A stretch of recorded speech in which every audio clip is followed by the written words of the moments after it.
Story Corner, presented by Jennifer. The Cat Who, Book 1, The Cat Who Could Read Backwards, Chapter 9, Part 1.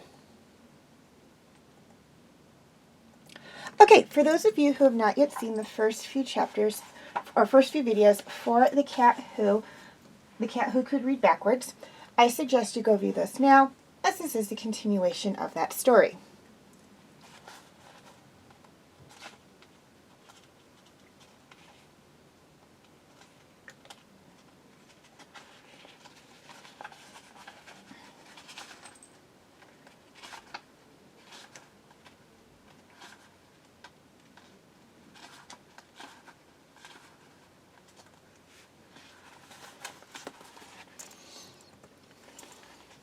It had been a long time since Qwuilleran had entertained a woman in his apartment, and he wakes Saturday morning with a mild case of stage fright. He swallowed a cup of instant coffee and gnawed on a stale donut and wondered if he should serve Zoe something to eat or drink. Coffee seemed suitable under the circumstances. Coffee and what? Donuts would look frivolous. Why, he couldn't explain. Cake? Too pretentious. Cookies? There was a grocery store in the neighborhood that specialized in beer, cheap wine, and gummy white bread. Dubiously, Qwuilleran inspected their packages of cookies, but the ingredients listed in the small type, artificial flavoring, esalmifaz, glycine, lecithin, and inverted syrup, dampened his interest. He inquired for a bakery and walked 6 blocks through February slush to a shop where the merchandise appeared edible. Vetoing petit fours, too fancy, and oatmeal cookies, too hearty, he settled on chocolate chip cookies and bought 2 pounds. There was an old-fashioned percolator in his kitchenette, but how it operated was a mystery to him. Zoe would have to accept instant coffee. He wondered if she used sugar or cream. Back he went to the grocery store for a pound of sugar and a half pint of coffee cream and some paper napkins. By the time it was noon and a reluctant February sun began slanting into the apartment, exposing dust on the table, lint in the rug, and cat hair on the sofa, Qwuilleran dusted with paper napkins, then hurried upstairs to Mount Clement's apartment to hunt for a vacuum cleaner. He found one in the broom closet in the kitchen. 1 o'clock came and he was ready, except for cigarettes. He had forgotten cigarettes. He rushed out to the drugstore and bought something long, mild, and unfiltered. After debating about the filter, he decided Zoe was not one to compromise. At 1:30, he lighted the gas logs in the fireplace and sat down to wait. Zoe arrived promptly at 4. Qwuilleran saw a lovely woman in a soft brown fur coat step from the taxi, look up and down the street, and hurry onto the porchetto. He was there to meet her. "Thank you so much for letting me come," she said in a low-pitched, breathless voice. "But she has been watching me like a hawk, and I had to sneak out of the house. I shouldn't complain. At times like these, you need a friend like Butchie." She dropped her brown alligator handbag. "I'm sorry. I'm very much upset." "Just take it easy," said Qwuilleran, "and gather yourself together. Would a cup of coffee feel good?" "I'd better not have coffee," she said. "It makes me nervous, and I'm jumpy enough as it is." She gave Qwuilleran her coat and took a seat in a straight-back, pull-up chair, crossing her knees attractively. "Do you mind if we close the door?" "Not at all, although there's no one else in the house." "I have an uneasy feeling I'm being followed."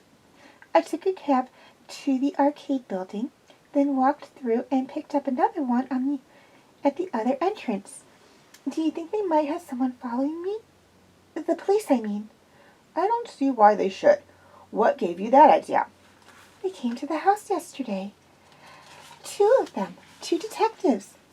They were perfect gentlemen, but some of their questions were upsetting, as if they were trying to trap me."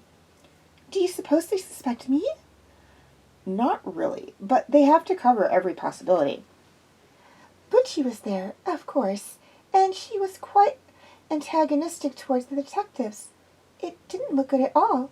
She's so protective, you know. Altogether, it was a terrible experience." "What did they say when they left?" "They thanked me for my cooperation and said they might want to talk to me again. After that, I telephoned you. While Butchie was down in the basement.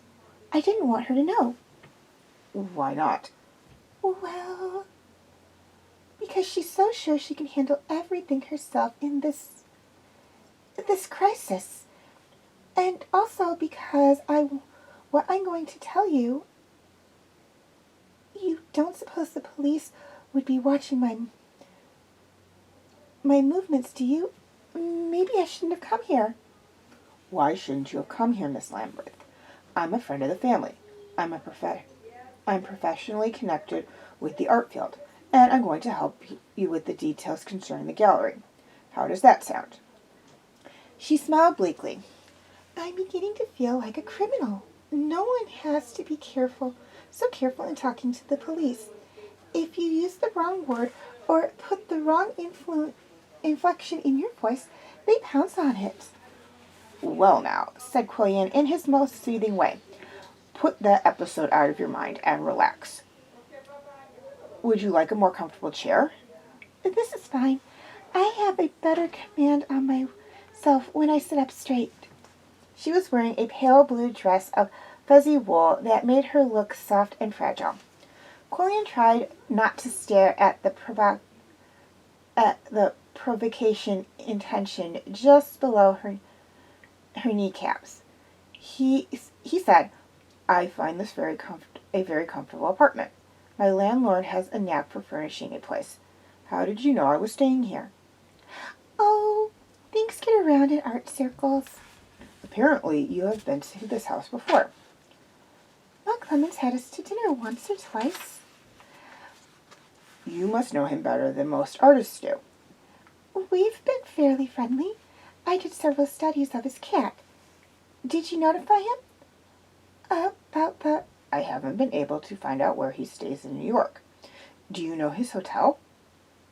"It's near the Museum of Modern Art, but I can't remember the name." She was twisting the handle of her handbag that lay on her lap. Qwuilleran brought a plate from the kitchenette. "Would you care for some cookies?" "No, thanks. I have to count calories." Her voice trailed away. He sensed her preoccupation and said, "Now, what is it that you wanted to tell me?" With the other half of his mind, he was taking Zoe's measurements and wondering why she worried about calories. "I don't know how to begin. How about a cigarette? I'm forgetting my manners. I gave them up a few months ago. Mind if I light my pipe? Abruptly, Zoe said, I didn't tell the police everything. No. It may have been wrong, but I couldn't bring myself to answer some of their questions. What kind of questions? They asked if Earl had any enemies. How could I point a finger at someone and say he was an enemy? What would happen if I started naming people all over the city? Acquaintances, fellow club members, important people. I think that was a terrible thing to ask, don't you? It was a necessary question. In fact, Quill said in a kind but firm way, I'm going to ask you the same question. Did he have any enemies? I'm afraid so. A lot of people disliked him. Mr. Qwilleran, is it all right to talk confidentially to you? Isn't it? I must confide in someone. I'm sure you're not one of those sneaky reporters who would... Those characters are only in movies, he assured her. His attitude was all sympathetic and interest. Zoe sighed heavily and began. There's a lot of competition and jealousy in the art field. I don't know why it should be. That's true in all fields. It's worse among artists, believe me. Could you be more specific? Well, the gallery directors, for example. The other galleries in town felt that Earl was luring their best artists away from them. Was he? Zoe bristled slightly. Naturally, the artists want to be represented by the foremost gallery. As a result, Earl showed better work, and the Lambert exhibits got better reviews. And the jealousy increased. Zoe nodded. Besides, Earl often had to reject the work of second-rate artists, and that didn't win him any friends. It made him a villain. An artist's ego is a precious thing. People like Cal Halplay and Franz Butchwater, or Mrs. Butchwell, to be exact, did a lot of talking about my husband at the club, and it wasn't nice. That's why Earl would never go to the Turnip and Chisel. So far, said Qwuilleran, you've mentioned only outsiders who were unfriendly. Was there anyone within the organization who didn't get along with your husband? Zoe hesitated. She looked apologetic. Nobody really warmed up to him. He had an aloof manner. It was only a facade, but few people understood that. There's the possibility that the crime was committed by someone who had a key to the gallery, or was willingly admitted to the premises. That's what Butchie said. Did anyone but you have a key? No, said Zoe, groping in the depths of her handbag.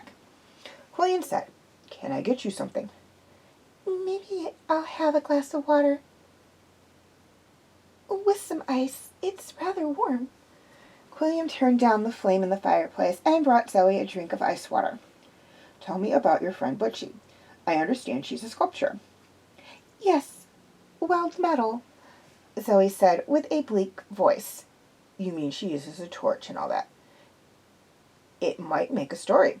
Lady welders are always good for some space, with a photograph of sparks flying. Zoe nodded slowly as she considered the idea. Yes, I wish you would write something about Butchie. It would do her a lot of good. Psychologically.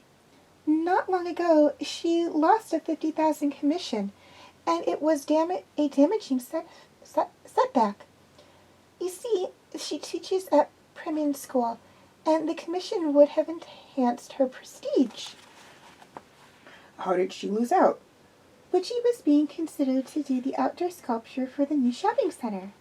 Then, suddenly, the commission went to Ben Riggs, who shows at the Lambert Gallery.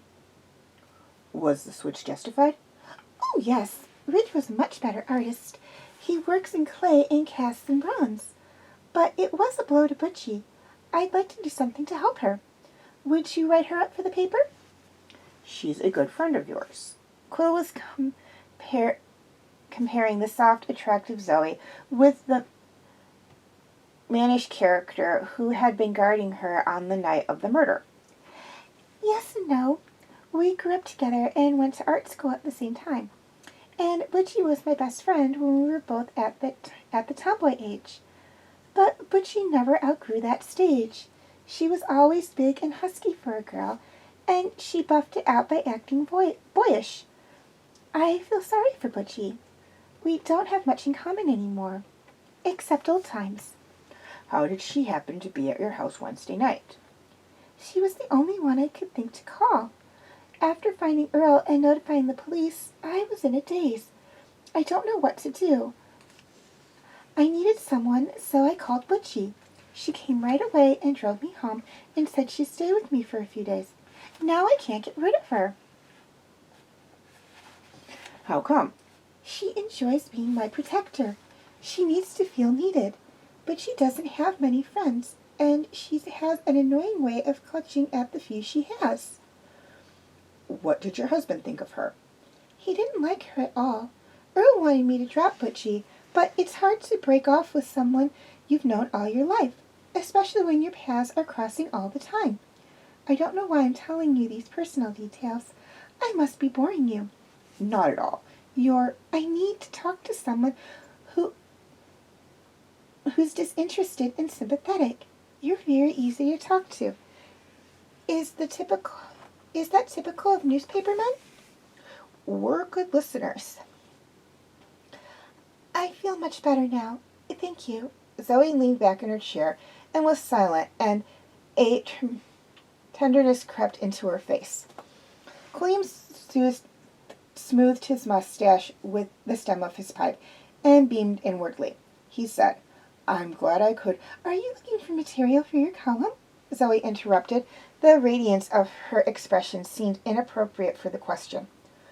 Of course. I'd like to tell you about Nino. She pronounced the name Nino. Who's Nino? Qwuilleran said, camouflaging a mild disappointment with a brisk tone. He's a theist. Some people call him a junk sculptor. He makes meaningful constructions out of junk and calls them things. I saw them at the gallery. One was a piece of sewer pipe struck with bicycle scopes. Zoe gave him a luminous smile. That's thing number 17. Isn't it eloquent? It affirms life while repudiating the pseudo-world around us. Weren't you gripped by its rebellious tensions? To tell you the truth, no.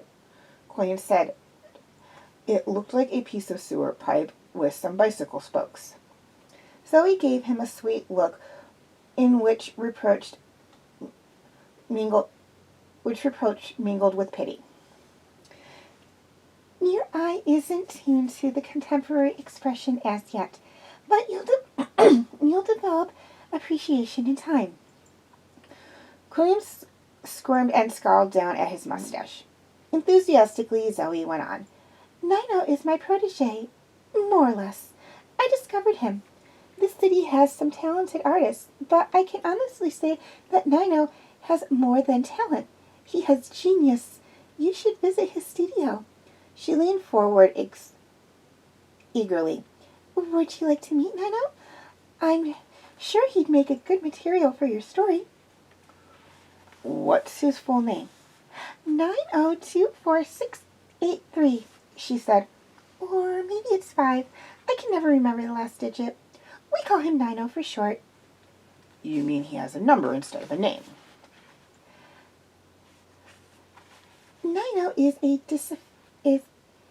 disaffiliate, she explained. He doesn't subscribe to controversies of ordinary society.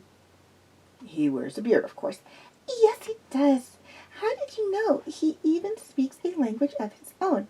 But we don't expect conformity in a genius, do we? Using a number instead of a name is part of his protest. I think only his mother and the Social Security people know his real name. Qwuilleran stared at her. Where does this character hang out? He lives and works in an alley garage at 12th and Summers, behind an iron foundry. His studio may shock you. I don't think I shock easily. I mean, you may be disturbed by his collection of found objects. Junk? Isn't it all junk? He has a few very fine things. Heaven knows where he gets them, but mostly it's junk. Beautiful junk. Nino's talent for alley picking amounts to a divine gift.